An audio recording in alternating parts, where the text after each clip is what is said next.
This recording explains how to implement the ViPR controller in two different sites, to federate both instances, and finally to configure the ViPR Object Service. ViPR 2.0 supports the Amazon S3 API, the Atmos REST API, the CAS API, and the OpenStack Swift API.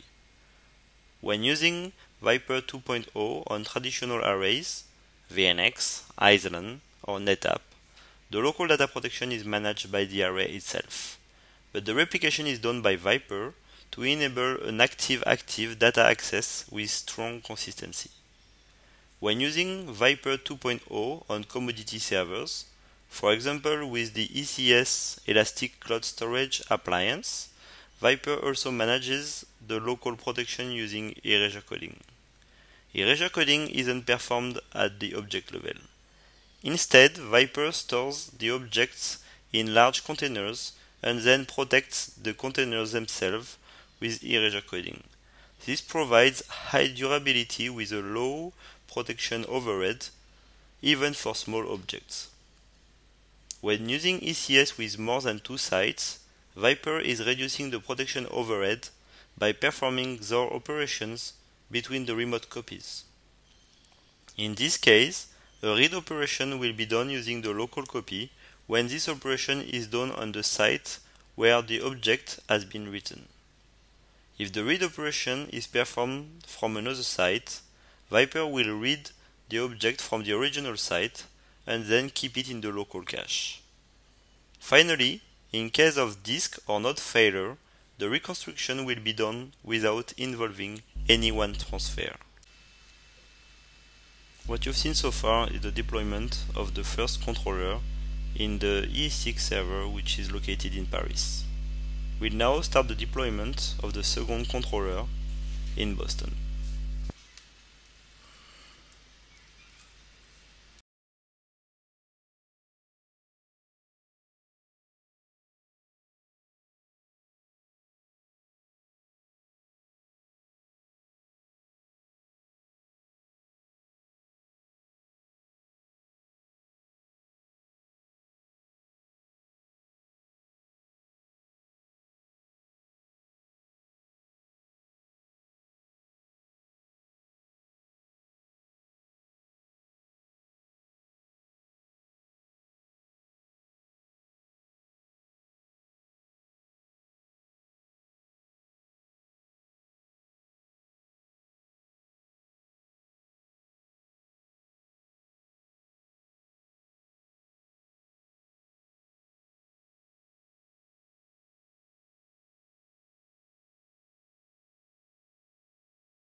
We can now power on both controllers, first in Paris and then in Boston.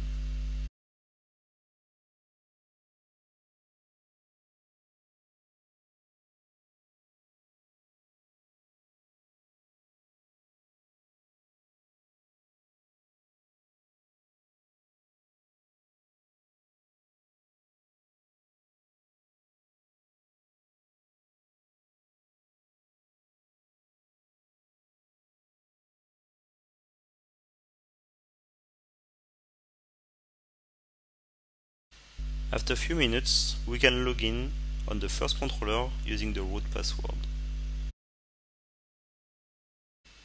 Then we upload the license file.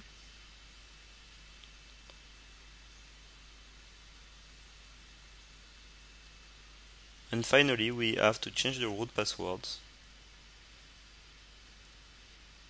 and also the password used by the other system accounts.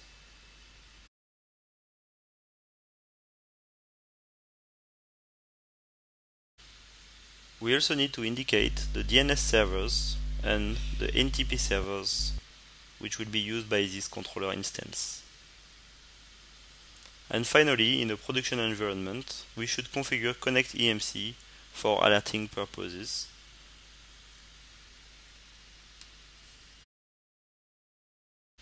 After that, we can perform the same operations on the second controller.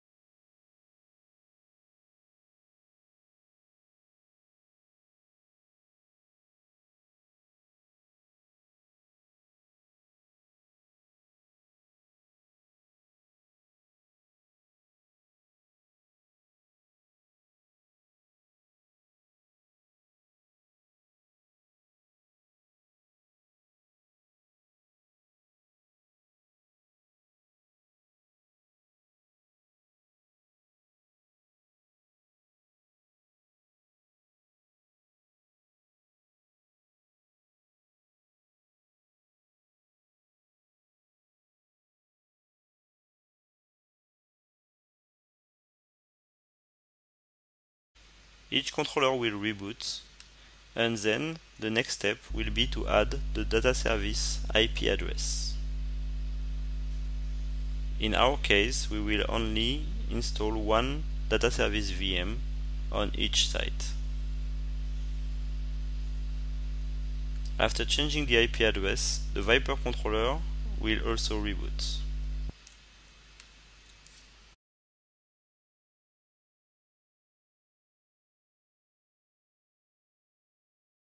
After that, we download the ISO file that will be used to configure the data service VM.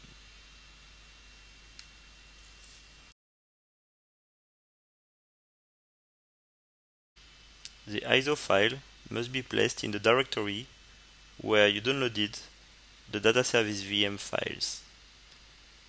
We can now deploy the first data service VM.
When the data service VM is ready, we can see it in the ViPR controller. We can now add an authentication provider. In this case, we add our Active Directory server for the domain ad.forest.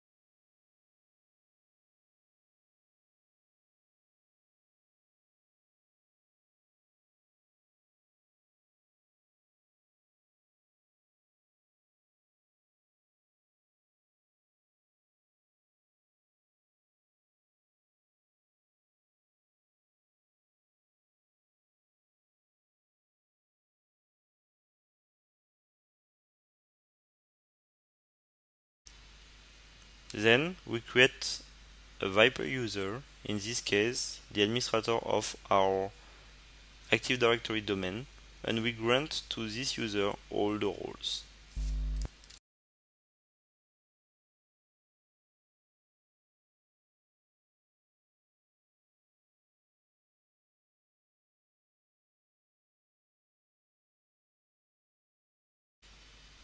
Before federating the ViPR controllers, we need to make sure that we remove the tenant administrator role from the root user.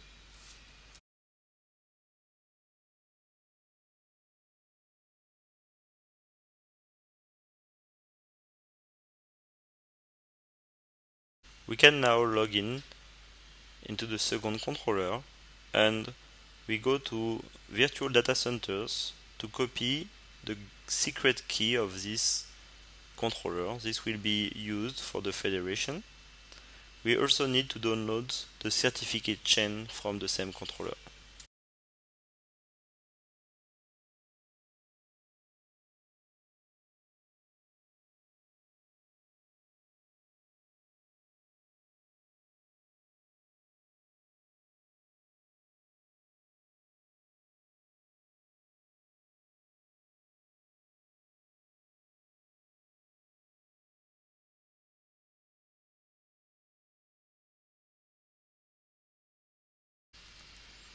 We can now go back to the first controller, again in the virtual data centers window.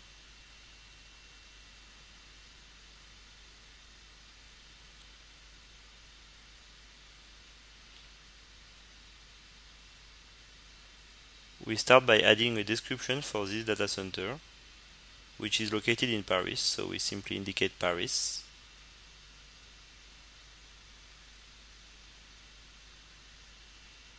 We also indicate the IP address of the data service node, which is located in Paris, the one we deployed a few minutes ago.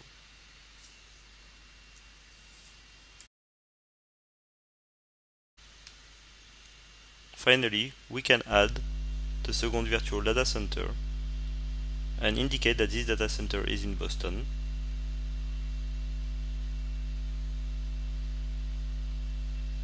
We indicate the IP address of the second controller, the secret key that we copied, and we upload the certificate chain that we downloaded from the other ViPR controller.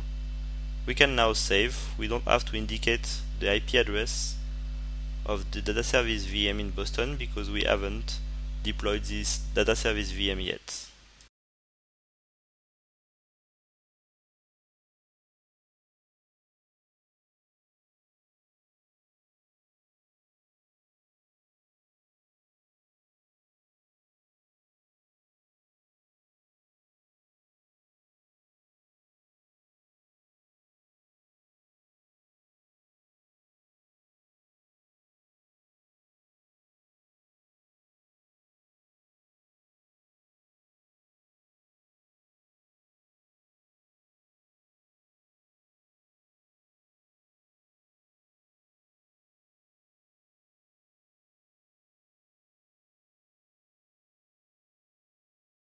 On the second controller, we create the administrator user as well, and we grant all the roles to this user.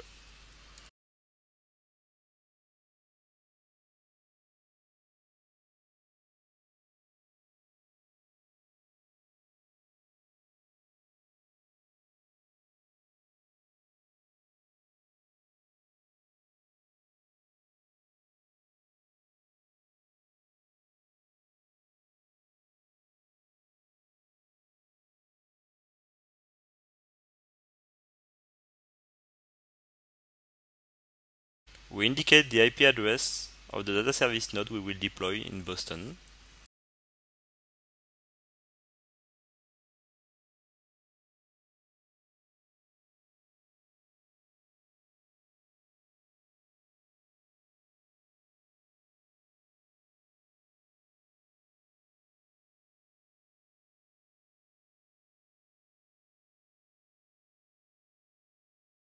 We download the ISO file as well, and we place this file in the directory containing all the binaries for the ViPR Data Service VM.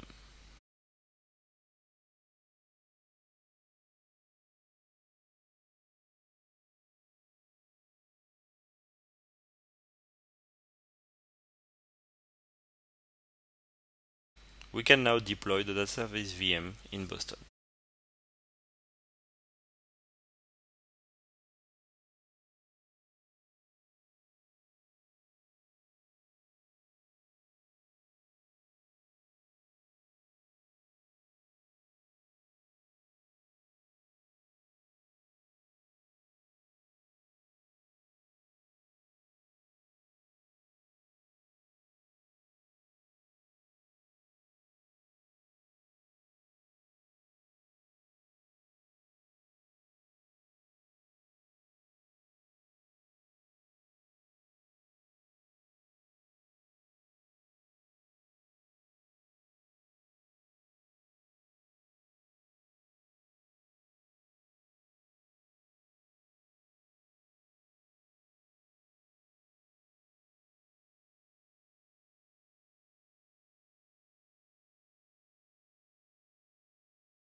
We can now edit the second VDC to add the IP address of the Data Service VM of Boston.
In the physical asset, we configure an Isilon appliance in Paris.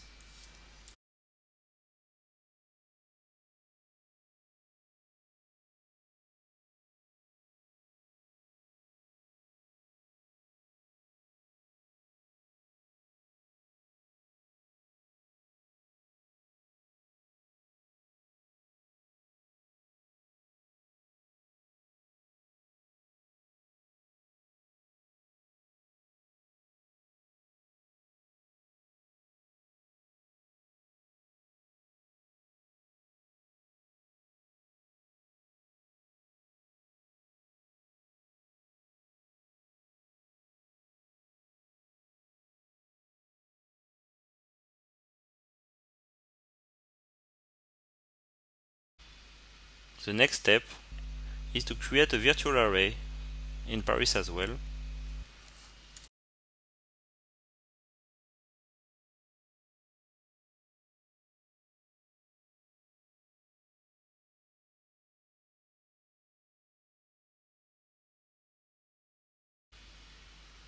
We can now add the Isilon storage system in this virtual array.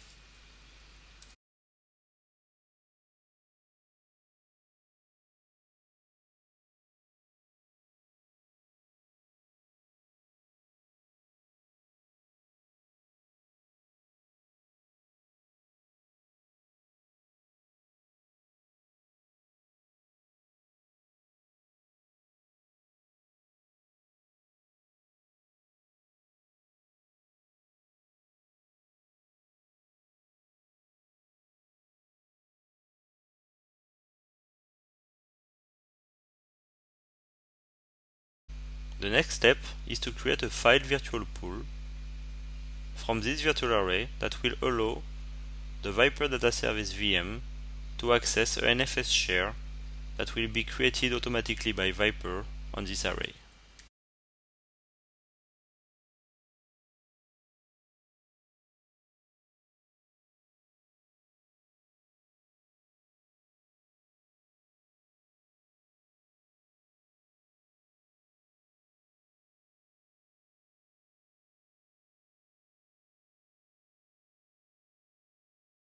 We then create a data store, which is in fact the NFS share created by ViPR.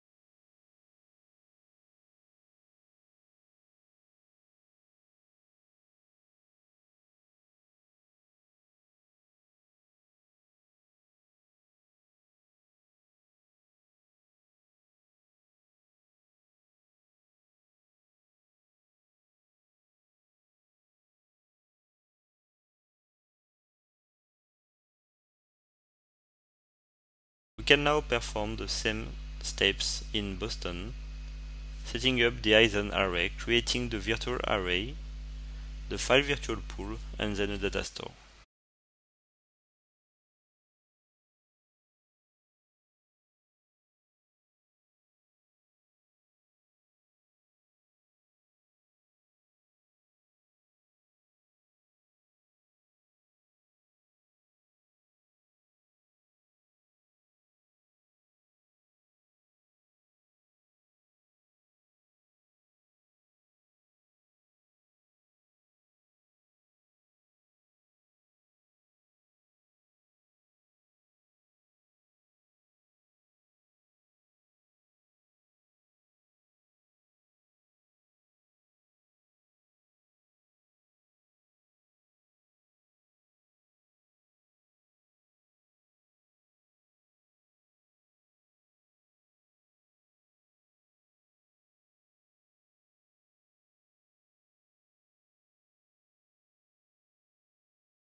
As we now have a data store ready on each site, we can create an object virtual pool. We will indicate ViPR that this object virtual pool will use both VDC1 and VDC2 and will use the virtual array that we created on each site.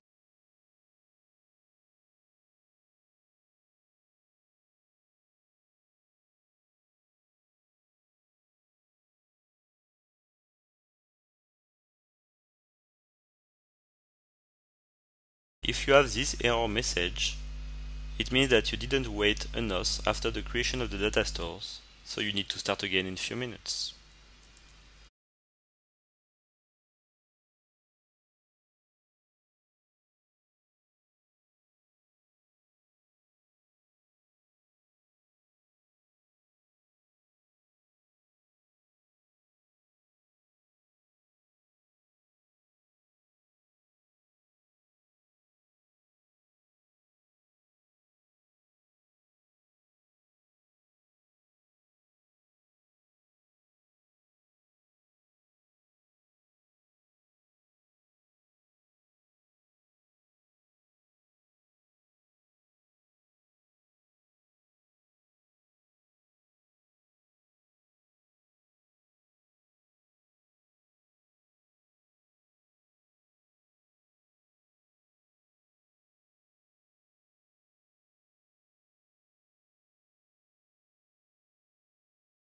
Before using the Amazon S3 API, we recommend you to create a base URL for each domain suffix you want to use with the API.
ViPR resources are organized in projects.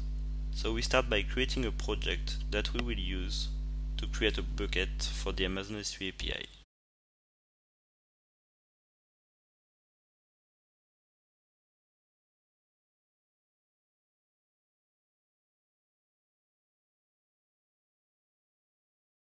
Finally, from the user view, we need to indicate the tenant namespace, the default virtual pool, and the default project.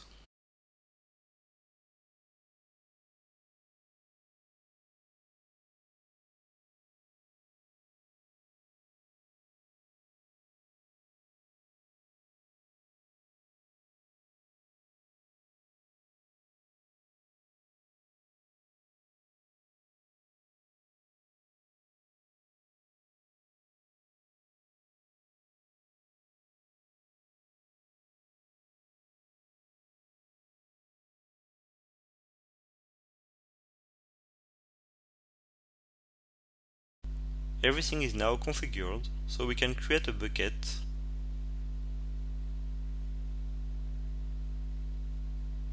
we indicate a name we want to use, the virtual pool we want to use, and the project. When Enable File System is checked, It means that we will be able to access the data from HDFS.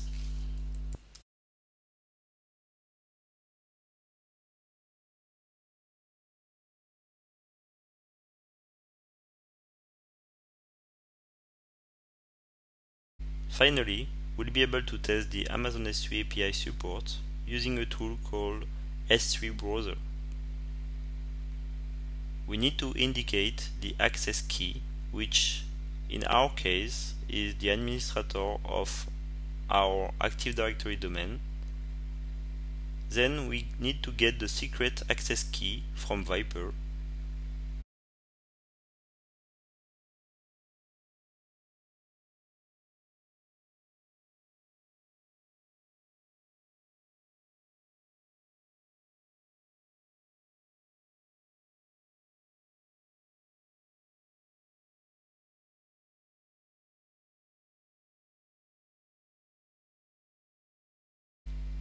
In the Connection tab, we uncheck the Use Secure Transfer because we want to use HTTP.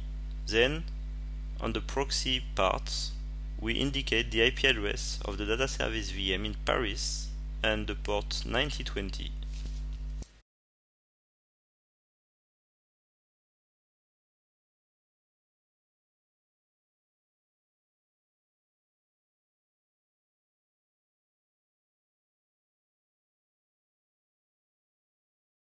We simply upload two files to check that everything is working.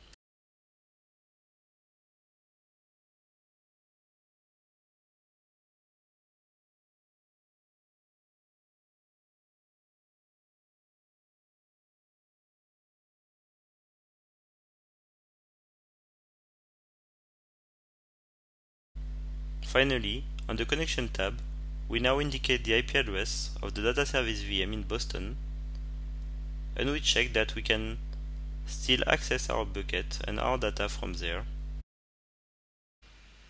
We delete one of the files, and then we connect again in Paris to check that we have a consistent view.